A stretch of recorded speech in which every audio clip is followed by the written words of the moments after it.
Salut tout le monde, on se retrouve aujourd'hui pour une vidéo spéciale concernant la nuit du hasard. Alors, la nuit du hasard, qu'est-ce que c'est?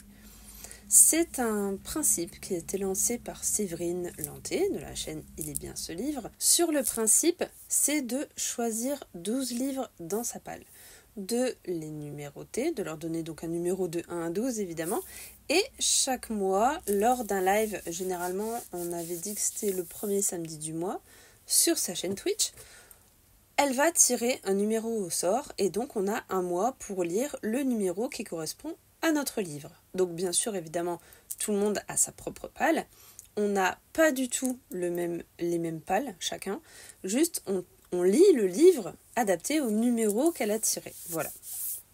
Donc moi, j'ai créé une palle de 12 livres, ce qui n'a vraiment pas été facile parce que quand on crée cette palle, il faut prendre plusieurs choses en considération. Déjà, il faut que ce soit des livres qui ne soient pas trop longs parce que au moment où on va tirer le numéro, ça ne veut pas forcément dire qu'on ait envie de lire ce livre-là. Donc il va falloir se forcer un petit peu et clairement, si on tombe sur un pavé, ça donne pas très envie. Ensuite, il faut que ce soit des livres qu'on ait envie de lire, mais pas trop non plus, parce qu'ils peuvent être tirés au mois d'octobre. Donc il faut qu'on ait envie de les lire cette année, mais sans être forcément hyper pressé pour le coup. Et du coup, le choix a été assez compliqué. J'avoue que j'ai mis quasiment 2 heures à préparer ma palle. Je les ai voulus pas trop gros, un peu différents les uns des autres, etc. Et j'aimais bien le concept. Et je me disais que du coup, ça pouvait être sympa de vous en parler, en sachant que, voilà, même si vous prenez en cours de route, rien ne vous empêche du coup de faire une palle que de 11 ou 10 ou même 6 livres, selon le mois auquel vous arrivez dans le challenge. Donc du coup, moi aujourd'hui, je vais aussi vous présenter ma palle. Donc il faut savoir que je vous tourne la vidéo aujourd'hui, on est déjà mi-janvier, donc le premier tirage de début janvier a déjà été effectué. On a eu le numéro 3, et donc le numéro 3 pour moi c'était Ils sont chez nous de Lisa Jewell, donc que j'ai pu lire. Je l'avais dans ma palle depuis un petit moment et c'était l'occasion en fait de le sortir. Alors il faut savoir que je m'attendais à une histoire de fantômes. Je sais pas pourquoi, le Ils sont chez nous, parce que vous le savez maintenant, je lis très peu les couvertures. Je ne sais absolument pas de quoi parlent les bouquins. Je ne sais pas pourquoi, je m'étais mis en tête que c'était une histoire de fantômes. Une maison, 2 familles, 3 cadavres. Je sais pas pourquoi. Je me suis mis en tête qu'il y avait, vous savez, un petit peu à la version Les Autres, que j'avais beaucoup aimé, un film que j'avais adoré.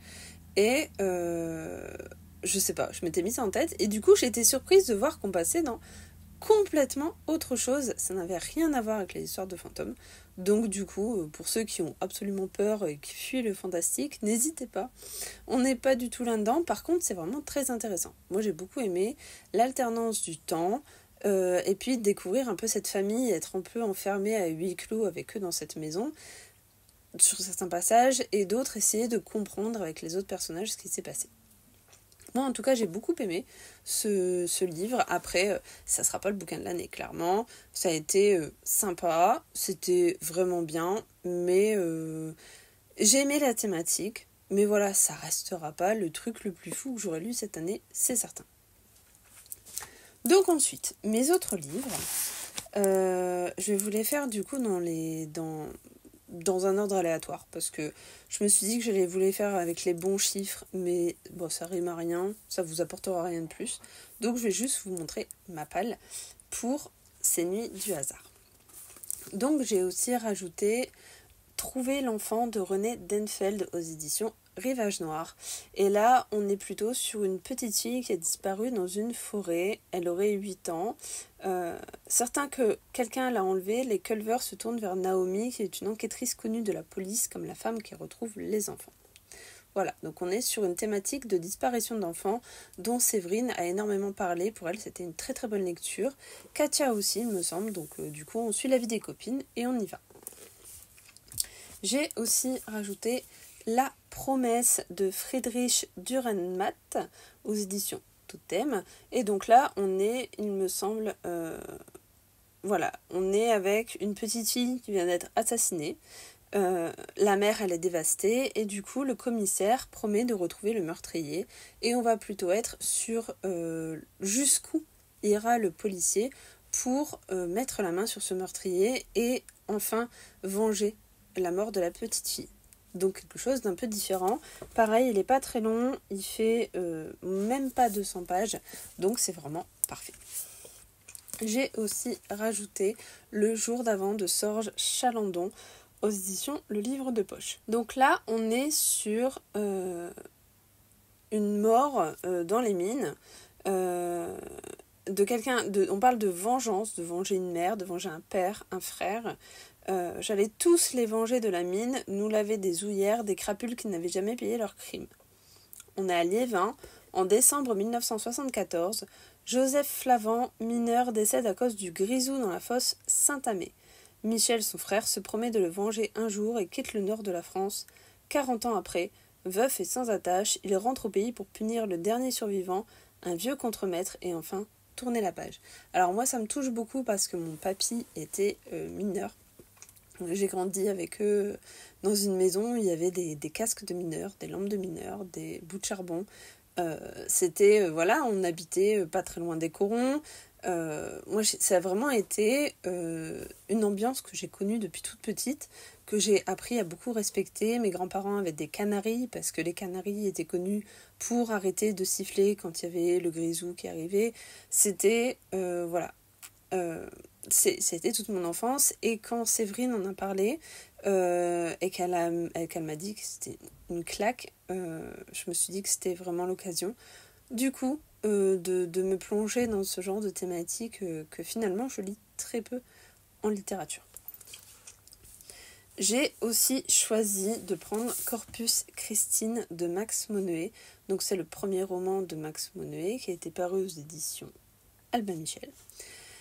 Là on est... J'ai lu des extraits parce que j'ai feuilleté quand même. Déjà ça va être très facile à lire.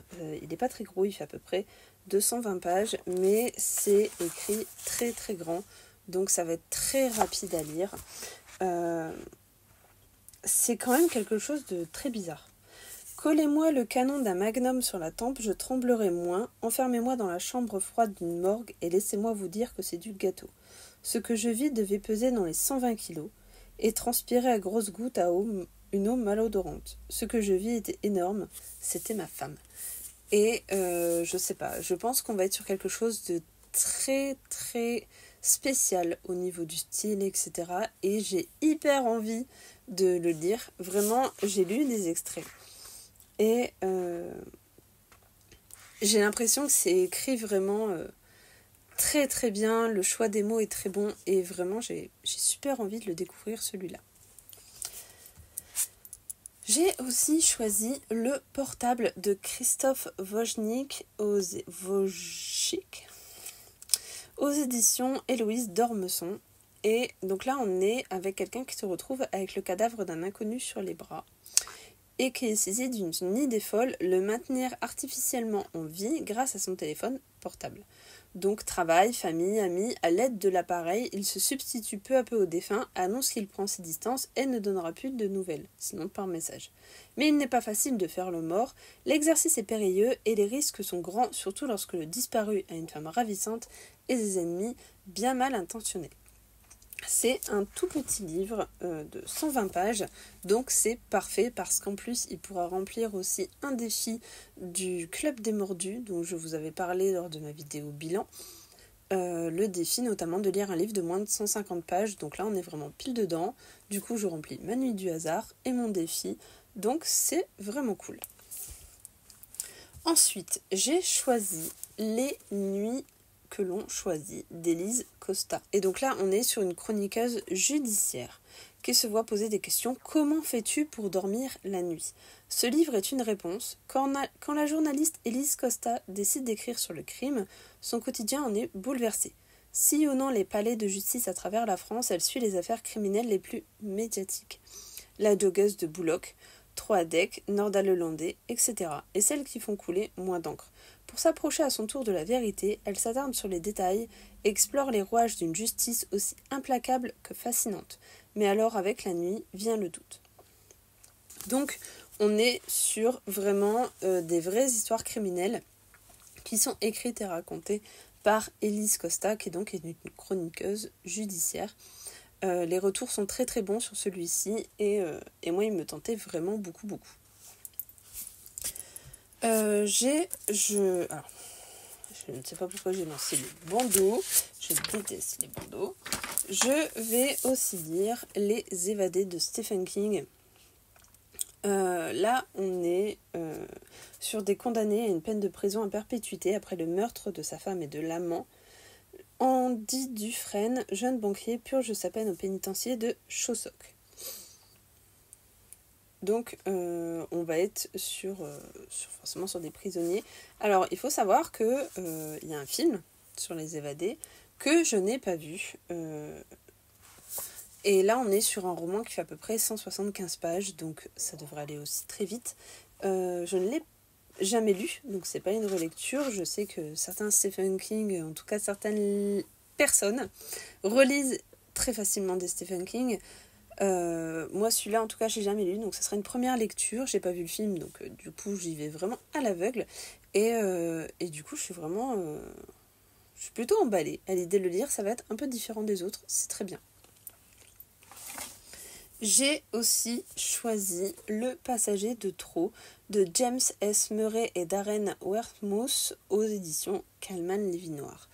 Là, on est avec une psychologue renommée, Maria Fontana, qui est jurée lors du procès de Wyatt Butler, qui est lui-même accusé de plusieurs meurtres effroyables. Tout indique qu'il est coupable, mais le vote du jury n'est pas unanime et il est libéré, les médias se déchaînent et la vie de Maria est bouleversée. Pour s'éloigner de la tempête, elle décide de s'offrir, ainsi qu'à sa famille, une croisière transatlantique. Mais dès que le navire est en haute mer, disparitions et découvertes macabres se succèdent selon un schéma qu'elle ne connaît que trop bien. Wyatt Butler serait-il monté à bord ? Serait-elle enfermée dans ce bâtiment avec lui qui, cela lui semble de plus en plus clair, voudrait l'assassiner, elle et ses enfants ? Donc là, on est sur un huis clos, sur un bateau, en plein milieu de la mer. Moi, j'aime bien, vous savez, les huis clos. Donc, du coup, là, pour changer un petit peu, on va partir sur un suspense thriller dans un bateau. En plus, ça a l'air d'être écrit assez aéré, donc ça va être agréable à lire. Et on n'est que sur un 260 pages. Ensuite, j'ai choisi 10 âmes, pas plus, de Ragnar Jonasson aux éditions de La Martinière. J'adore ce que écrit Ragnar Jonasson. Vous le savez, j'en ai déjà parlé plusieurs fois sur ma chaîne. Et je sais que ça va être une lecture tranquillou, où on va se poser, etc. Donc voilà, c'est écrit gros, ça se lit bien. Et on est sur du 340 pages, donc ça passe. On est avec 10 habitants au bout du monde, un mort et 9 suspects. Recherche professeur au bout du monde. Voici une petite annonce qui découragerait toute personne saine d'esprit. Pas Una. Una, la jeune femme, quitte Reykjavik pour Skalar, l'un des villages les plus reculés d'Islande, qui ne compte que 10 habitants. Malgré l'hostilité des villageois, malgré l'isolement vertigineux. Là-bas, Una entend des voix et le son fantomatique d'une berceuse. Et bientôt, une mort brutale survient. Quel secret cache ce village ? Jusqu'où iront ses habitants pour les protéger ? Donc j'aime beaucoup, encore une fois, un côté huis clos, enfermé dans un petit village avec seulement 10 habitants. Et c'est exactement le genre de livre que j'adore. Et en plus, avec la patte de Ragnar Jonasson, c'est vraiment le genre de livre que moi je conseille avec le fauteuil tranquille, le plaid, le chocolat chaud. En vrai, vous vous installez, c'est le gros kiff. Alors, évidemment, il fait partie de ma palle. Il a le numéro 9. Donc, si j'ai de la chance, Séverine le tire le mois prochain. Si j'ai pas de chance, elle peut très bien le tirer en plein mois de juin. En plein mois de juin, le plaid, le chocolat chaud, je suis pas convaincue. Mais c'est un risque à jouer et il me tente vraiment beaucoup. Donc, pourquoi pas. Ensuite, j'ai choisi L'eau qui dort de Fiona Barton aux éditions Fleuve Noir. Donc là, on est à la suite d'une opération médicale. L'inspectrice Elise King pensait qu'Ebbing, petite ville au bord de mer, serait parfaite pour sa convalescence. Mais rapidement, elle se rend compte que l'atmosphère est pesante entre les locaux qui triment quotidiennement pour joindre les deux bouts et les citadins qui viennent profiter de leur belle résidence secondaire le week-end.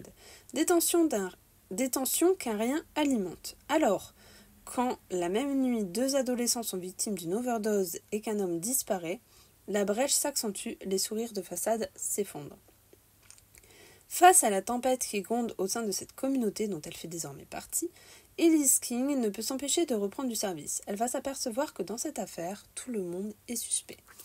J'adore Fiona Barton. C'est une auteure, j'aime pas le mot autrice, j'ai vraiment du mal avec ça.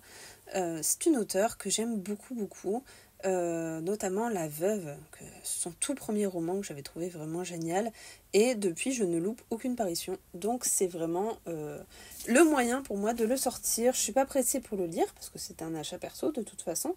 Et donc là, on est quand même sur du 420 pages, mais en même temps, je sais que c'est un peu une valeur sûre, en quelque sorte, pour moi. On va dire que je sais que le style va me plaire, donc il n'y aura plus qu'à voir si je me laisse emporter par l'histoire ou pas. Et enfin, le dernier choisi sur ma sélection de 12, c'est Les Enfants du Lac de Ivar Leon Menger, pareil, qui a eu d'excellents retours à sa sortie. Donc là, on est, 12 ans. Que Juno vit sur une petite île du Nordland avec père, mère et Boy, son petit frère. À l'exception du vieux facteur, nulle âme étrangère ne s'aventure dans leur chalet fortifié. Juno l'a bien compris, leur solitude est le prix de leur protection judiciaire. Impossible de quitter les lieux sans mettre sa famille en danger. Mais la jeune fille grandit, rêve d'interdits, questionne ce monde qui l'entoure et dont elle n'a que de vagues souvenirs. Quel trésor dissimule l'horizon? Qui sont ces intrus qui les menacent? Qu'ont-ils fait à Rousse, sa grande sœur enterrée près du lac? Une nuit, un inconnu débarque sur la plage. Juno s'approche, craintive et pourtant attirée par ce sourire, ses boucles brunes se regardent-ange. Le garçon prétend qu'il est venu la sauver, qu'il la cherche depuis des années, que le vrai danger est là, sur l'île, prince charmant ou croque-mitaine, en même temps que le doute, la mort et son cortège d'horreur se rapprochent. Donc on va être sur un truc un peu en huis clos, avec un personnage qui débarque sans trop prévenir, on ne sait pas ce qu'il veut, ça met le doute sur le personnage principal, ça a l'air pas mal. On est sur un 270 pages, donc je pense que ça peut se lire très vite. Si vraiment j'accroche pas, au moins ça va pas me traîner pendant des siècles, comme un 600 pages. Donc voilà du coup ma palle pour les nuits du hasard. Donc je vous rappelle le principe, on choisit 12 livres pour l'année, donc là maintenant plus que 11, parce qu'on commencerait en février. On choisit 12 livres et tous les mois sur la chaîne Twitch et évidemment Séverine, quand vous la suivez sur ses comptes des réseaux sociaux, que ce soit Facebook ou Instagram, elle repartage automatiquement le numéro, donc vous savez évidemment quel numéro a été tiré. Donc vous prenez des numéros, vous les attribuez à des livres et donc tous les mois le challenge c'est de lire le livre qui a été tiré au sort selon le numéro. Voilà. Donc écoutez, j'espère que cette palle vous a intéressé, peut-être que vous avez découvert certains livres, peut-être que le principe vous plaît et que vous aussi vous allez avoir envie de participer. Donc n'hésitez pas à aller vous inscrire sur sa chaîne, sur son compte Twitch qui est vraiment très sympa, très animé tout le temps. Et en tout cas, moi vous aurez des retours de lecture de ces romans-là dans mes prochains bilans. Voilà, je vous dis à très bientôt sur la chaîne Un bon livre à lire. Bye bye.